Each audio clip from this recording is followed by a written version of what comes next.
ഞാൻ തിരിച്ച് എൻ്റെ M5 കഴിഞ്ഞിട്ട് എക്സ്ചേഞ്ച് അടിക്കുകയാണ്. അപ്പോൾ എൻ്റെ ആ M5 തന്നെയാണ്. ബൂമർ കളറൊക്കെ മാറ്റിയിട്ടുണ്ട്. എന്തായാലും കുഴപ്പമൊന്നുമില്ല, ഞാൻ തിരിച്ച് മാറ്റാം. അല്ലെങ്കിൽ ഞാൻ എൻ്റെ വണ്ടിയുടെ കളറൊക്കെ മാറ്റാൻ വേണ്ടി നോക്കിയിരുന്നു. ഓക്കെ അപ്പോൾ നമ്മൾ ബൂമറിൻ്റെ M4 തിരിച്ചു കൊടുത്ത് എൻ്റെ M5 തിരിച്ചു വെച്ചിട്ടുണ്ട്. നമ്മുടെ രണ്ടുപേരുടെ കയ്യിൽ നമ്മുടെ രണ്ടുപേരുടെ പഴയ വണ്ടികൾ തിരിച്ചിട്ടുണ്ടായിരുന്നു. ഓക്കെ, എന്തായാലും ഞാൻ എൻ്റെ M5ൻ്റെ കളർ മാറ്റാൻ വേണ്ടി പ്ലാൻ ഉണ്ടായിരുന്നു.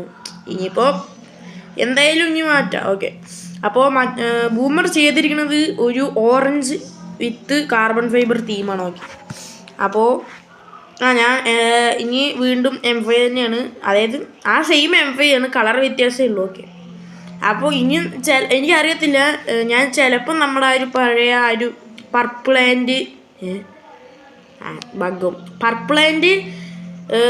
കാർബൺ ഫൈബർ ചിലപ്പോഴേ ഞാൻ കൊണ്ടുവരത്തുള്ളൂ. ഓക്കെ, എന്തായാലും മിക്കവാറും കളർ മാറ്റും, ചിലപ്പോൾ മാറ്റില്ല, എന്തായാലും നോക്കാം. ഓക്കെ, അപ്പോൾ ജസ്റ്റ് പറയണം വിചാരിച്ചു, ഞാൻ വണ്ടി മാറ്റി. ഓക്കെ, തിരിച്ച് M5 എടുത്തു. ഓക്കെ, അതേ M5 വേറെ M5 ഒന്നുമല്ല, ബൂമറിൻ്റെ. ഓക്കെ, അപ്പോൾ ബൂമറിൻ്റെ അതേ M4 തിരിച്ചും കൊടുത്തു. അപ്പോൾ രണ്ടുപേരും ഹാപ്പി ആയി. ഓക്കെ, അപ്പോൾ ശരി എന്നാൽ.